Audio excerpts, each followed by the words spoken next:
রুহির এই কাণ্ড দেখে আমার তো ছোটবেলাকার কথাগুলো মনে পড়ে যাচ্ছিল। ছোটবেলাতে কে কে এমনি করেছে বলো তো? মা যেই রোদের মধ্যে এরকম বিছানা রোদে দিত, আমরা তো গিয়ে সেখানেই খেলা জুটতাম। সেটাই যেন আমাদের ছোটখাটো একখানা ঘর হয়ে যেত।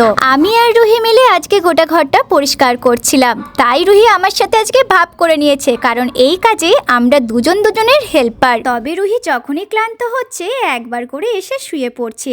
আমি এইদিকে ঘর ঝাড়াঝুড়ির কাজ শুরু করে দিয়েছি, আর আমার ছোট্ট হেল্পার মাঝে মাঝে এসে আমাকে হেল্প করে যাচ্ছে। তবে হেল্প চাই না বললেও সে বারে বারে কেন আসছে জানো? এই জলের জন্য। জলের বালতি থেকে এখন তাকে জল দিতে হবে। একে তো রুহির ঠান্ডা লেগেছে, তাই আমি জল কিছুতেই দিতে চাইছিলাম না। তবে রুহির জেদের কাছে হার মানলাম। একটুখানি জলে ভিজিয়ে ওকে দিলাম, দিয়ে বললাম খাটটা তুমি পরিষ্কার করো গা। ততক্ষণ আমি জানলাগুলো মুছে মুছে পরিষ্কার করছি। আমার তো এদিকে কাজ হয়নি, তার মধ্যে রুহি আবার জল চাইতে চলে এসেছে।